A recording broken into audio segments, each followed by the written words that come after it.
আমরা কষ্ট করি, আমাদেরকে স্থায়ী করে না, আমাদেরকে কেন আমরা বুঝেন না? আমরা দুনিয়াতেও যদি আউটসোর্সিং, দৈনন্দিন শ্রমিক, প্রকল্প ভিত্তিক দুনিয়ার মাঝে যদি আমরা না বিচার পেয়ে থাকি, আজকে এই প্রেস ক্লাবের সামনে বর্তমান সরকারকে অনুরোধ করব, আপনি সারা বাংলাদেশে খোঁজ নিয়ে দেখেন, ওই মন্ত্রণালয়ের থেকে লোক পাঠান।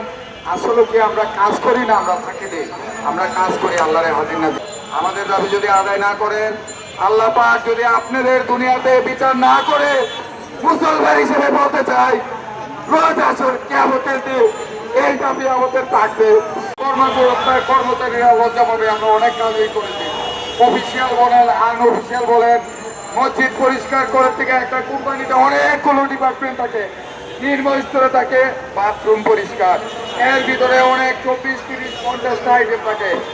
আমাদেরকে দিয়ে কাজগুলি করায়, আমরা প্রকল্প ভিত্তিক দৈনিক শ্রমিক আউটসোর্সিং আমাদেরকে দিয়ে করায়, কোম্পানি আমাদেরকে বেতন দেয়, কিন্তু একটু ঘুরে দেয় ঠিকাদারের মাধ্যমে। ভাই, এখানে ঠিকাদারের দরকারটা কি?